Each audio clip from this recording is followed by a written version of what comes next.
हे दुख भंजन मारुति नंदन, सुन लो मेरी पुकार। पवन सुत विनती बारंबार, पवन सुत विनती बारंबार। श्री हनुमान जी की जय। आज सुनते हैं मंगलवार व्रत कथा सुनाने जा रही हूँ। आप लोग ये कथा संपूर्ण सुनिएगा। एक बार नैमिषारण्य तीर्थ में 80,000 मुनि एकत्र होकर पुराणों के ज्ञाता श्री सूत जी से पूछने लगे, हे महामुने, आपने हमें अनेक पुराणों की कथाएं सुनाई है। अब कृपा करके हमें ऐसा व्रत और कथा बतलाए जिसके करने से संतान की प्राप्ति हो तथा मनुष्य को रोग, शोक, अग्नि, सर्व दुखों आदि का भय दूर हो, क्योंकि कलयुग में सभी जीवों की आयु बहुत कम है। फिर इस पर उन्हें रोग, चिंता के कष्ट लगे रहते तो फिर वही श्री हरि के चरणों में अपना ध्यान कैसे लगा सकेंगे। श्री सूत जी बोले, हे मुनियों, आपने लोक कल्याण के लिए बहुत ही उत्तम बात पूछी है। एक बार युधिष्ठिर ने भगवान श्री कृष्ण से लोक कल्याण के लिए यही प्रश्न किया था। भगवान श्री कृष्ण और युधिष्ठिर का संवाद तुम्हारे सामने कहता हूँ, ध्यान देकर सुनो। एक समय पांडवों की सभा में श्री कृष्ण जी बैठे हुए थे। तब युधिष्ठिर ने भगवान श्री कृष्ण से प्रश्न किया कि हे प्रभु नंद नंद गोविंद, आपने मेरे लिए अनेक कथाएं सुनाई है। आज आप कृपा करके ऐसा व्रत या कथा सुनाइए जिसके करने से मनुष्य को रोग, चिंता का भय समाप्त हो और उसको पुत्र की प्राप्ति हो। हे प्रभु, बिना पुत्र के जीवन व्यर्थ है। पुत्र के बिना मनुष्य नरकगामी होता है। पुत्र के बिना मनुष्य पितृ ऋण से छुटकारा नहीं पा सकता है और न ही उसका पुनग नामक नरक से उद्धार हो सकता है। अतः पुत्रदायक व्रत बतलाइए। श्री कृष्ण भगवान बोले, हे राजन, मैं एक प्राचीन इतिहास सुनाता हूँ, आप उसे ध्यान पूर्वक सुनो। कुंडलपुर नामक एक नगर था। उसमें नंदा नामक एक ब्राह्मण रहता था। भगवान की कृपा से उसके पास सब कुछ था, फिर भी वह दुखी था। इसका कारण था कि ब्राह्मण की स्त्री सुनदा के कोई संतान न थी। सुनदा पतिव्रता थी, भक्ति पूर्वक श्री हनुमान जी की आराधना करती थी। मंगलवार के दिन व्रत करने के अंत में भोजन बना कर हनुमान जी को भोग लगाने के बाद स्वयं भोजन करती थी। एक बार मंगलवार के दिन ब्राह्मणी गिरिकाइयों में अधिकता के कारण हनुमान जी को भोग न लगा सकी तो इस पर उसे बहुत दुख हुआ।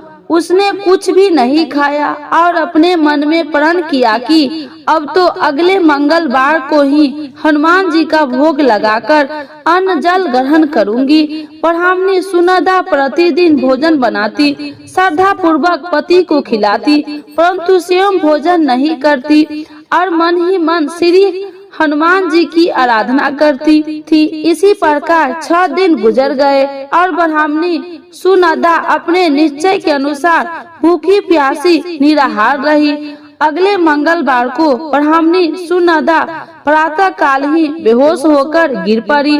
ब्राह्मणी सुनदा की इस असीम भक्ति के प्रभाव से श्री हनुमान जी बहुत प्रसन्न हुए और प्रकट होकर बोले, सुनदा, मैं तेरी भक्ति से बहुत प्रसन्न हूँ, तू उठ और वर मांग। सुनदा अपने आराध्य देव श्री हनुमान जी को देखकर आनंद की अधिकता से ही सुनदा अपने आराध्य श्री हनुमान जी को देखकर आश्चर्य से हो गई। इस श्री हनुमान जी के चरणों में गिरकर बोली, हे प्रभु, मेरी कोई संतान नहीं है, कृपा करके मुझे संतान प्राप्ति का आशीर्वाद दे, आपकी अति कृपा होगी। श्री महावीर जी बोले, तेरी इच्छा पूर्ण होगी, तेरे एक कन्या पैदा होगी, उसके अष्टांग प्रतिदिन सोना दिया करेगी। इस प्रकार कहकर श्री महावीर जी अंतर ध्यान हो गए। ब्राह्मणी सुनोदा बहुत हर्षित हुई और सभी समाचार अपने पति से कहा। ब्राह्मण देव कन्या का वरदान सुनकर कुछ दुखी हुए, परंतु सोना मिलने की बात सुनी तो बहुत प्रसन्न हुई। विचार किया कि ऐसी कन्या के साथ मेरी निडरता ही समाप्त हो जाएगी। श्री हनुमान जी की कृपा से वह ब्राह्मणी गर्भवती हुई और 10वें महीने में उसे बहुत ही सुंदर पुत्री प्राप्त हुई। वह बच्ची अपने पिता के घर में ठीक उसी तरह से बढ़ने लगी जिस प्रकार शुक्ल पक्ष का चंद्रमा बढ़ता है। 10वें दिन में ब्राह्मण ने उस बालिका का नामकरण संस्कार करवाया। उसके कुल पुरोहित ने उसका बालिका का नाम रत्नावली रखा, क्योंकि वह कन्या सोना प्रदान किया करती थी। इस कन्या ने पूर्व जन्म के बड़े ही विधान से मंगल देव का व्रत किया था। रत्नावली का अष्टांग बहुत सा सोना देता था। उस सोने से नंदा ब्राह्मण बहुत ही धनवान हो गया। अब ब्राह्मणी भी बहुत अभिमान करने लगी थी। समय बीतता रहा। वो अब रत्नावली 10 वर्ष की हो चुकी थी। एक दिन जब नंदा ब्राह्मण प्रसन्न चित्त था, तब सुनोदा ने अपने पति से कहा, मेरी पुत्री रत्नावली विवाह के योग्य हो गई है, अतः आप कोई सुंदर तथा योग्य वर देकर इसका विवाह करा दे। यह सुन ब्राह्मण बोले, अभी तो रत्नावली बहुत छोटी है। तब ब्राह्मणी बोली, शास्त्रों की ज्ञाता है कि कन्या 8वें वर्ष में गौरी, 9वें वर्ष में रोहिणी, 10वें वर्ष में कन्या इसके पश्चात रजस्वला हो जाती है। गौरी दान से पाताल लोक की प्राप्ति होती है, रोहिणी दान से वैकुंठ लोक की प्राप्ति होती है, कन्या के दान से इंद्र लोक में सुख की प्राप्ति होती है। अगर हे पतिदेव रजस्वला का दान किया जाता है तो घोर नरक की प्राप्ति होती है। इस पर ब्राह्मण बोले, अभी तो रत्नावली मात्र 10 ही वर्ष की है और मैंने तो 16-16 साल की कन्याओं को विवाह कराए हैं, अभी जल्दी क्या है। तब ब्राह्मणी सुनोदा बोली, आपको तो लोभ अधिक हो गया है। शास्त्रों में कहा गया है कि माता पिता और बड़ा भाई रजस्वला कन्या को देखते हैं तो वह अवश्य नरकगामी होते हैं। तब ब्राह्मण बोला, अच्छी बात है, कल मैं अवश्य ही योग्य वर की तलाश में अपना दूत भेजूंगा। दूसरे दिन ब्राह्मण ने अपने दूत को बुलाया और यज्ञ आदि की, जैसी सुंदर मेरी कन्या है वैसे ही सुंदर वर उसके लिए तलाश करो। दूत ने अपने स्वामी की आज्ञा पाकर निकल पड़ा। परंपराई नगर में उसने एक सुंदर लड़के को देखा। यह बालक एक ब्राह्मण परिवार का बहुत ही गुणवान पुत्र था।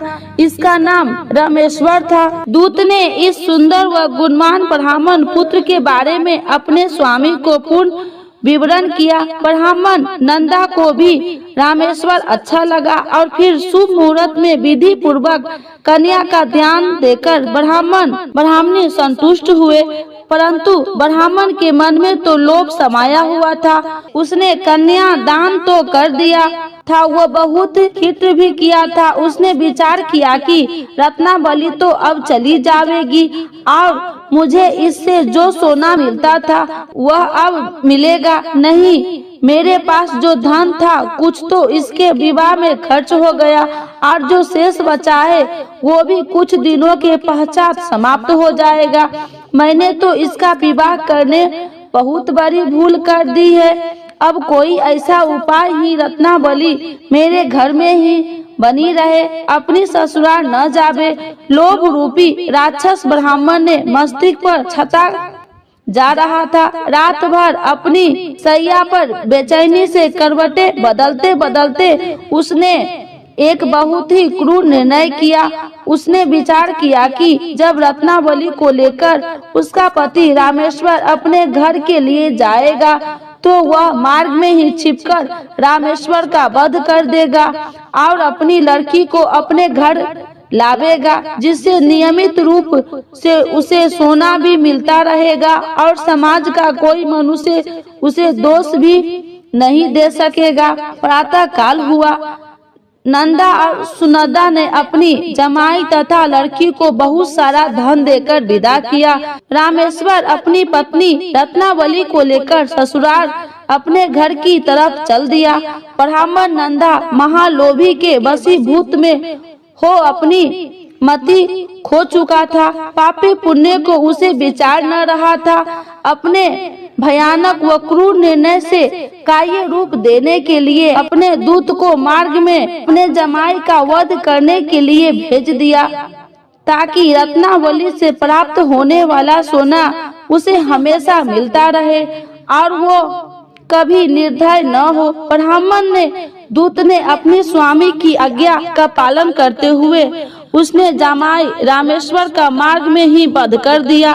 समाचार प्राप्त कर ब्राह्मण नंदा मार्ग में पहुंचा तो रुद्र करती हुई अपनी पुत्री रत्नावली से बोली, हे पुत्री, मार्ग में लुटेरे ने तेरे पति का वध कर दिया। भगवान की इच्छा के आगे किसी का कोई वश नहीं चलता है। अब तू घर चल, वहाँ पर ही रहना, शेष जीवन व्यतीत करना। जो भाग्य में लिखा है वही होगा। अपने पति की अकाल मृत्यु से रत्नावली बहुत दुखी हुई। क्रंदन व रुदन करते हुए अपने पिता से बोली, हे पिताजी, इस संसार में जिस स्त्री का पति नहीं है उसका जीवन व्यर्थ है। मैं अपने पति के साथ ही अपने शरीर को जला दूंगी और सती होकर अपने इस जन्म को माता पिता के नाम तथा सास ससुर के यश को सार्थक करूंगी। ब्राह्मण नंदा अपनी पुत्री रत्नावली के वचनों को सुनकर बहुत दुखी हुआ। विचार करने लगा, मैंने व्यर्थ ही जमाई का वध का पाप अपने सिर लिया।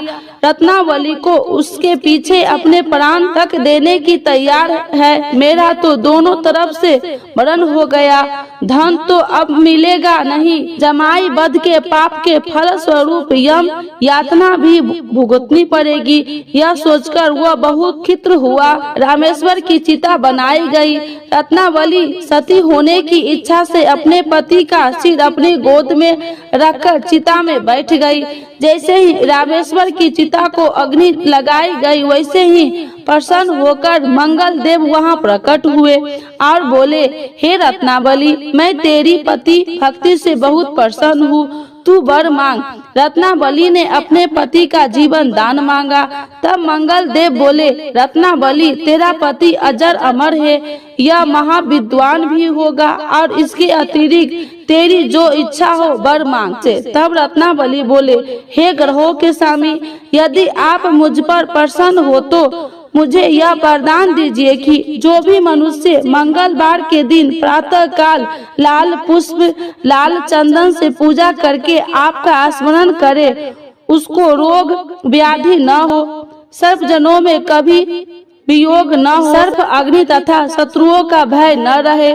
जो स्त्री मंगलवार का व्रत करे वह कभी विधवा न हो। मंगल देवता तथा अस्तु कहकर अंतर ध्यान हो गए। रामेश्वर मंगल देव की कृपा से जीवित हो उठा।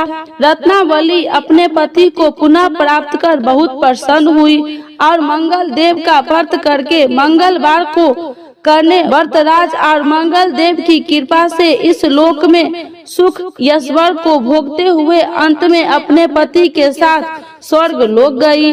बोलिए हनुमान जी की जय।